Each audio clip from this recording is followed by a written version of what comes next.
You mean to tell me, after everything we have been through this year, you still have it in you to be impatient?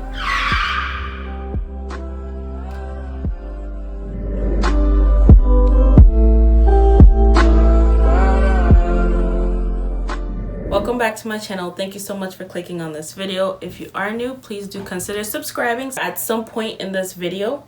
And if you are returning, thank you so much for sticking around. And happy 4th of July to my fellow Americans. Very interesting year. I remember my first video that I posted this year in that little white shirt, and I was talking about what we're not gonna do this year and how it's gonna be a good year. We're gonna let things go, we're gonna be consistent and blah blah blah. And then 2020 decided to say, yeah, I don't think so. So here we are, 7 months into the year. Everybody is stressed, everybody is confused, maybe a little bit traumatized. We went from thinking there was about to be World War III in January to God knows what, to a pandemic, and still in a pandemic, to a lot of social unrest. And here we are trying to get back into normal activities, and things just aren't the same.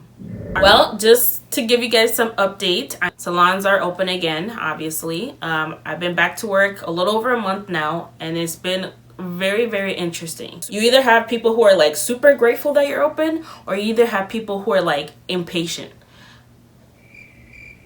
You mean to tell me, after everything we have been through this year, you still have it in you to be impatient? So let me tell y'all how I really feel.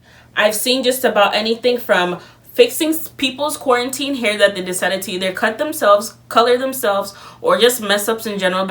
The one question every single client has been asking when they sit in your chair, oh, how's that going for you to be working around the mask? Obviously, there's different types of masks out there, and a lot of people don't take that into consideration when they're coming into the salon. Why are you not wearing the one that just goes around your ear? It's hard enough trying to work around that, and then now you have the one that straps around your head. Like, come on. Well, maybe if you don't have a bandana on, or maybe if you don't have the one that looks like a construction mask, maybe I can work around your hair. So when you're going into the salon, please consider the mask you're wearing into the salon, because yeah, that has been interesting. Another thing is, let me see, the first week I had a client who came in with lice. It's just a great way to begin my week. I mean, a lot of things were just chaotic. Let's talk about my lice client, shall we? Oh God. She had no idea that she had lice, and she had the eggs. I did not see the critter itself, and she literally had no idea. So I'm here trying to like politely let her know that she has eggs in the back of her hair, and I took a picture of her hair to show her what it looks like, and she's like, oh, okay, so what do I do? So I get her information, you know, get her a lice clinic to contact and get it situated. Sis is like, all right, politely telling her I cannot service her, and she's like, oh, you can't service me because I have lice? Like, realize that if we take lice clients, we'll spread lice to other people. Story short, got her out of the building. Mind you, she walks in without a mask too. There's many people who are walking in without masks, and you would think that during a pandemic at this time, you would kind of assume that maybe you should wear masks to the salon. Another thing people are doing is indirectly refusing to wear a mask. Okay, wearing the mask under your nose does not mean you're wearing a mask. It's not a 50% thing, it has to be a 100% thing. You either have to wear it fully or just don't come in for a service. Oh, I'm just gonna put it like this. Or you take them back to sit down, now they're gonna go, oh, I can just take this off. No, you cannot.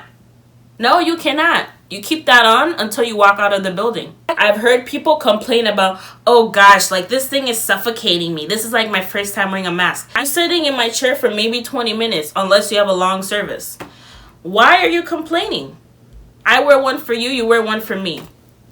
I just don't get it, because like, what makes people think that we want to sit in a mask, breathing in and out our own air for, you know, all day? Did I make the rules?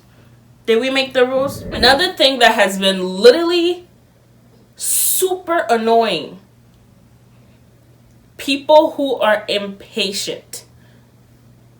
Why are you impatient?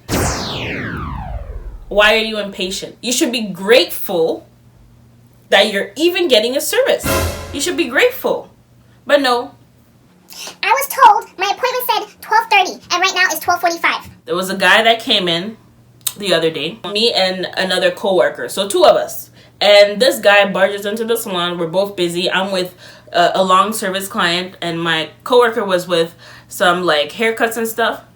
And he just walks in and he's like, call the salon like 3 times. And it's like, yeah, we're busy. You leave us a message like the thing says, we're going to get back to you in between clients when we have 10 minutes, 5 minutes in between. Mind you, we don't have a waiting area anymore. So meaning you cannot wait in the salon, you cannot hang around the salon. No waiting area for a reason. You wait in your car or you wait outside. The choice is yours. He's angry that he called 3 times and nobody picked up. So he barges into the salon, taking apart our waiting area that was pushed. All the chairs are stacked, like put away. This guy starts taking things apart, puts a chair down, sits down, crosses his arms, takes his hand and put it on his knee. I'm like, how old is this person? Like, is he 5? Like, he could be my dad, if not my grandpa. Why in the world? Lord knows I was so tempted to just be like, sir, we don't have a waiting area, so I need you to wait outside. But the fact that he was already pissed, and I was like, I'm not gonna deal with anybody today. I am not gonna deal with anybody today. I just kept quiet. I'm like, Lord knows why he didn't end up with me. Coworker takes him back. He's still yapping. He's still complaining. Next time, you're gonna call me. Just couldn't believe it. I couldn't believe it. We both couldn't believe it. People feel like it's their right instead of feeling like it's a privilege. During times like this, what we definitely don't need is ungrateful people. We don't need that. And the best part of it all, you're sick, you say? Oh my gosh. And they're telling you how they had the virus and oh gosh, it was so terrible. And oh goodness, like they would never wish this upon anybody. Why are you one of the first clients to visit the salon? Even if you test negative, why are you telling me? It doesn't make me feel at ease. You know what I'm trying to say? We see so many people, in contact with so many people, and you can only do so much. Like, for goodness sakes, I don't know if you're still sick, even though you might tell me you're not. That being said, under no circumstance should anybody be looking ridiculous anymore. We're open. Barbershops are open. Salons are open. Like everywhere. Nail salons are open. Make use of it. Make use of it. But definitely your hair should be neat. Hair should be neat. About now. Okay?